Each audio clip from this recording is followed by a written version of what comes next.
magaciisu waa Maxamed Cabdullaahi Farmaajo waxa uu ku dhashay magaalada Muqdisho sanadkii 1962 waa diblomaasi aqoon-yahan iyo siyaasi soo noqday ra'iisul wasaaraha Soomaaliya waana aasaasaha iyo xogayaha guud ee xisbiga Tayo Political Party. Maxamed waxa uu ku dhashay magaalada Muqdisho sanadkii 1962 waxaana uu ka dhashay beesha Mareexaan Daarood waxa lagu naanaysaa Farmaajo waxaana qoyskiisa ay ka soo jeedaan gobolka Gedo ee koonfurta dalka Soomaaliya. qoyska Maxamed ayaa ka mid ahaa dadkii ka soo qayb galay xorriyadda Soomaaliya gaar ahaan wuxuu aad ula soo shaqeeyay ururka SYL waana xisbigii ugu horreeyay ee siyaasadeed ee Soomaaliya intii lagu guda jiray sanadihii 1970 aabihiis wuxuu ka soo shaqeeyay waaxdii arrimaha bulshada qaybteeda gaadiidka. Maxamed waxa uu leeyahay laba sharci oo kala ah Soomaaliya oo uu ka soo jeedo iyo sharciga dalka Mareykanka.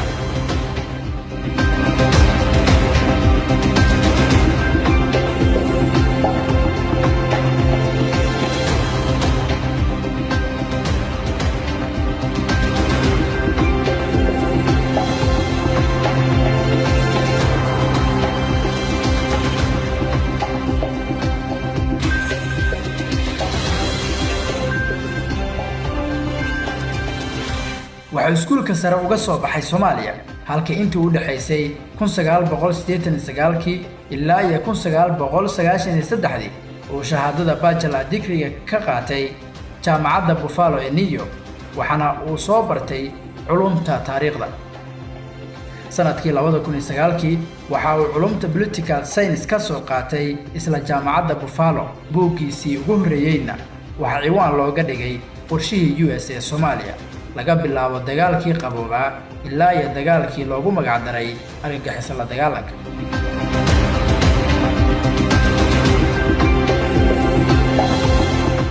arrimihiisa dhanka maamulka Maxamed Farmaajo ayaa ka soo shaqeeyay wasaaradda arrimaha dibadda ee Soomaaliya ka hor intii aysan dhicin dawladdii dhexe ee sanadkii 1991 sidoo kalena waxa uu ahaa safiirkii ugu horreeyay ee Soomaaliya u fadhiya Washington.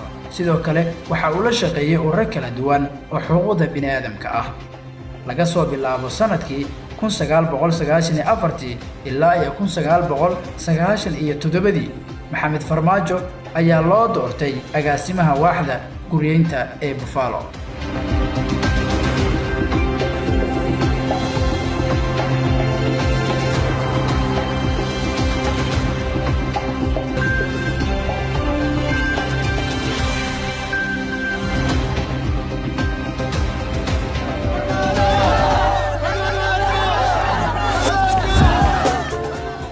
afar 10 Oktoobar sanadkii 2010 Maxamed Cabdullaahi Farmaajo ayaa loo doortay ra'iisul wasaaraha cusub ee Soomaaliya ee xilligaas waxaana markaas lagu bedelay Cumar Cabdirashiid Cali Sharmaarke. waayihiisa xilkaas waxa uu ku kasbaday taageeradii ugu xooganayd ee shacabka Soomaaliyeed isagoona wax ka bedelay siyaasadda Soomaaliya.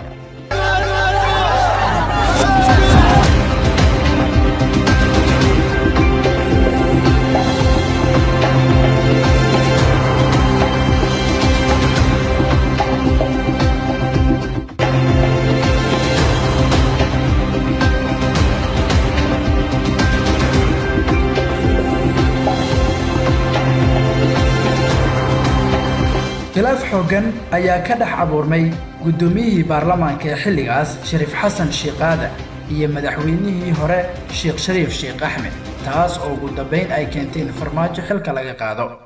heshiiskaas oo ka dhacay dalka Uganda ayaa loogu magac daray Kampala Accord waxaana ay beesha caalamka iyo madaxdii Soomaaliya isku raaceen in xilka laga qaado Farmaajo. laakiin gobolada Soomaaliya iyo dalalka ay Soomaalidu degan tahay ayaa waxa ka dhacay banaanbaxyo looga soo horjeedo xilka qaadista Farmaajo. 19 bishii June sanadkii 2011 Maxamed Cabdullaahi Farmaajo ayaa saxiixay warqad ah inuu iska casilay xilkii uu hayay kadib heshiiskii Kampala oo ay wada gaareen Sheekh Shariif Sheekh Axmed iyo Shariif Xasan Sheekh Aadan. Farmaajo ayaa guud ahaan waxa uu noqday siyaasi soo jeetay qulubta dadka Soomaaliyeed iyagoona si aad ah u wada taageeray waxayna aad u diidanayeen in xilkaas uu ka dhigo Maxamed Cabdullaahi Farmaajo.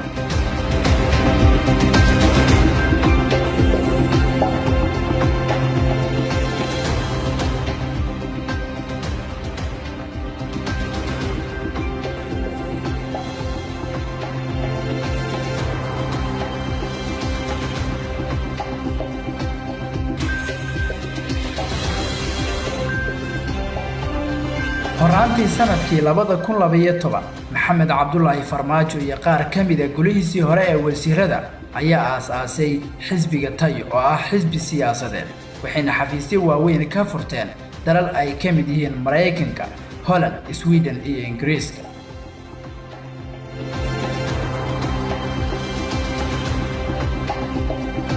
sanadkii 2012 Maxamed Cabdullaahi Farmaajo ayaa ka mid noqday xubnihii u tartamayay doorashada Soomaaliya oo ay ku tartameen musharaxiin kala duwan.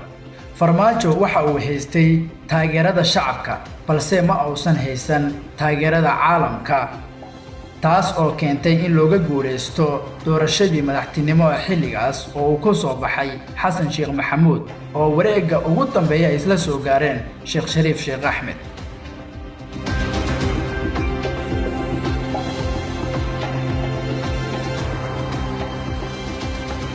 Maxamed Cabdullaahi Farmaajo ayaa haatan ka mid ah musharaxiinta u taagan xilka madaxweynaha Soomaaliya waxaana uu haatan tijaabinayaa in uu ku guuleysan karo xilka ugu sarreeya dalka si uu madaxtooyada u fariisto 4 sano ee soo aadan.